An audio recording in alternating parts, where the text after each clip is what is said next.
So 3D logo எப்படி create பண்ணுறது Pixellab application use பண்ணி அப்படிங்கிறத பார்க்க போகிறோம். ஸோ இது மாதிரி 3D லோகோ நான் டிஃப்ரெண்ட்டாக கிரியேட் பண்ணி காமிச்சிருக்கேன். ஸோ பாருங்கள் 3D லோகோ பேசிக்காக எப்படி கிரியேட் பண்ணுறதுன்னு கற்றுக்கலாம். ஃபர்ஸ்ட் வந்து ஒரு லோகோ டிசைன் பண்ணுறதுக்கு ஈக்குவலான ரேஷியோஸ் கொடுக்கணும். ஸோ நான் 5000 × 5000 ஏன்னா ரொம்ப பெரிய ரெசல்யூஷனாக இருந்தால் தான் நம்ம யூடியூப் லோகோவாக இருந்தாலும் இன்ஸ்டாகிராம் லோகோவாக இருந்தாலும் ரொம்ப நல்லாயிருக்கும். ஸோ அதனால் ரெசல்யூஷன் பார்த்தீங்கன்னா 5000 × 5000 அப்படிங்கிற ஒரு பெரிய பிக்சல் ரெசல்யூஷனில் வந்து நான் கொடுக்குறேன். ஸோ அதனால் உங்களுக்கு இமேஜோட குவாலிட்டி வந்து ரொம்பவே அதிகமாகும், உங்கள் லோகோட குவாலிட்டி. ஸோ நான் கொடுத்த பின்னாடி இப்போ வந்து நம்ம ஸ்டார்ட் பண்ணலாம். ஸோ கலர்லாம் அப்போ செலக்ட் பண்ணிக்குவோம். ஃபர்ஸ்ட் வந்து நம்ம வந்து பேக்ரவுண்ட் செலக்ட் பண்ணிக்கலாம்.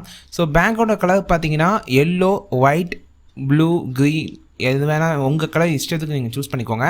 என்ன கேட்டால் ஒயிட் கலர் வந்து ரொம்பவே லுக்காக இருக்கும். அண்டு எல்லோ, ஆரஞ்ச் இதெல்லாம் ரொம்பவே ஃபேன்சியான கலர். ஸோ அது வந்து சூஸ் பண்ணிக்கலாம். ஸோ நான் ஒயிட் வச்சு உங்களுக்கு நான் எக்ஸ்பிளைன் பண்ணுறேன். ஸோ இப்போ வந்து அடுத்த டெக்ஸ்ட் எடிட் கொடுத்துக்குள்ளே போய்க்கிறேன். ஸோ இப்போ வந்து என் சேனல் நேம் வந்து tech Tamil dots. So TTD அப்படிங்கிறத ஸ்டார்டிங் வேர்ட் லெட்டர் எடுத்துக்கிறேன். ஸோ அதை வந்து நல்லா எக்ஸ்பேண்ட் பண்ணிக்கிறேன். ஸோ இப்போ உங்களுக்கு ஒன்றுமே தெரியாது, ஏன்னா வந்து நம்ம இன்னும் சைஸ் ஓகே, கலர்லாம் சூஸ் பண்ணணும்ல. ஸோ கலருக்குள்ளே போய்க்கோங்க. ஸோ கலருக்குள்ளே போயிட்டு ப்ளூ இல்லை பிளாக் அது மாதிரி யூஸ் பண்ணிக்கோங்க. நான் வந்து எல்லோ யூஸ் பண்ணலான்னு இருக்கேன். இப்போ ரெட்டுக்கு எல்லோ யூஸ் பண்ணலாம். So strokes font first select பண்ணிக்கலாம். ஃபாண்ட்டில் வந்து நான் வந்து இந்த போல்ட் ஆன ஃபாண்ட்டை யூஸ் பண்ணுறேன். போல்டும் எக்ஸ்ட்ரா போல்டும் கொடுக்குறேன். அப்போ தான் வந்து உங்களுக்கு 3Dயில் ரொம்பவே சூப்பராக இருக்கும். ஸோ அதுக்கப்புறம் இது ஸ்ட்ரோக்ஸ் வந்து செலக்ட் பண்ணுவோம். ஸ்ட்ரோக் வந்து பிளாக் கலர்லேயே இருக்கட்டும்.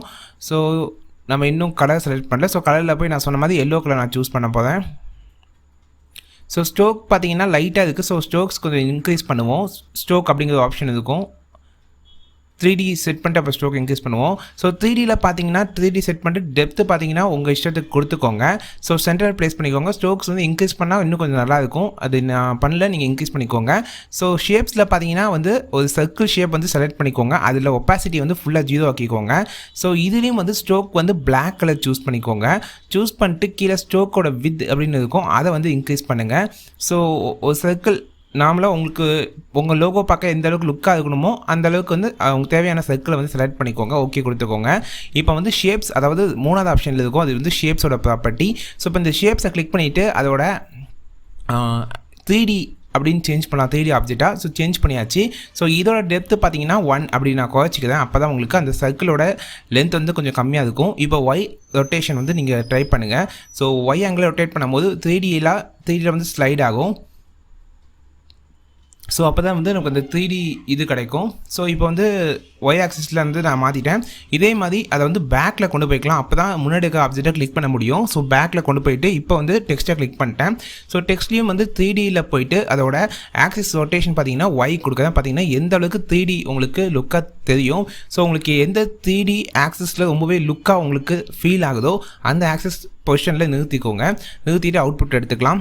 ஸோ ரீசைஸ் பண்ணியும் நீங்கள் வச்சு பாருங்கள். ஸோ உங்களுக்கு பார்க்க இது 3D லோகோ மாதிரி உங்களுக்கு தெரியுது. அதாவது ஒவ்வொருத்தவங்களுக்கும் ஒரு மாதிரி பிடிக்கும். ஸோ உங்களோட வியூவிங் ஆங்கிளில் இது நல்லா இருக்கா இல்லையா அப்படின்னு டிசைட் பண்ணுங்கள். ஸோ நல்லா இருந்துச்சுன்னா அதே ஆங்கிளை வச்சு லோகோவை க்ரியேட் பண்ணிக்கோங்க. ஸோ இது மாதிரி வந்து அந்த சர்க்கிளும் சரி அந்த அந்த டெக்ஸ்ட்டும் சரி நீங்கள் அதோட 3D ஆங்கிளை சேஞ்ச் பண்ணுறதை பொறுத்து தான் உங்களோட 3D லோகோ வந்து க்ரியேட் ஆகும். ஸோ ரெண்டுமே வந்து 3Dயாக நீங்கள் சேஞ்ச் பண்ணிக்கோங்க. அண்ட் ஸ்ட்ரோக்ஸ் வந்து இன்க்ரீஸ் பண்ணிக்கோங்க. ஸோ எந்த அளவுக்கு ஸ்ட்ரோக்ஸ் இன்க்ரீஸ் பண்ணுறீங்களோ அந்த அளவுக்கு ரொம்பவே லுக்காக இருக்கும். ஸோ கரெக்டாக சென்டர் ப்ளேஸ் பண்ணிக்கலாம். ஸோ சென்டர் பொசிஷனில் ப்ளேஸ் பண்ணிட்டு இன்னும் வந்து உங்களுக்கு பேக்ரவுண்ட் கலர்லாம் சேஞ்ச் பண்ணும்போது இன்னும் லுக்காக தெரியும். ஸோ கண்டிப்பாக இன்றைக்கி 3D லோகோ க்ரியேட் பண்ணுறதை பற்றி உங்களுக்கு கொஞ்சம் லேர்ன் பண்ணியிருப்பீங்க. ஸோ இது பிடிச்சிருந்துச்சின்னா மறக்காமல் இந்த சேனலை சப்ஸ்கிரைப் பண்ணிக்கோங்க. இந்த வீடியோ பிடிச்சிருந்தா லைக் பண்ணிக்கோங்க. ஸோ இப்போ வந்து கலர் வந்து நான் சேஞ்ச் பண்ணி காமிக்கிறேன் பேக்ரவுண்டுக்கு. ஸோ இது மாதிரி இதை யூஸ் பண்ணி நீங்கள் கலர் சேஞ்ச் பண்ணி 3D லோகோவை பக்காவாக க்ரியேட் பண்ணலாம். ஒயிட் வந்து ரொம்ப ப்ரிஃபரன்ஸாக இருக்கும்.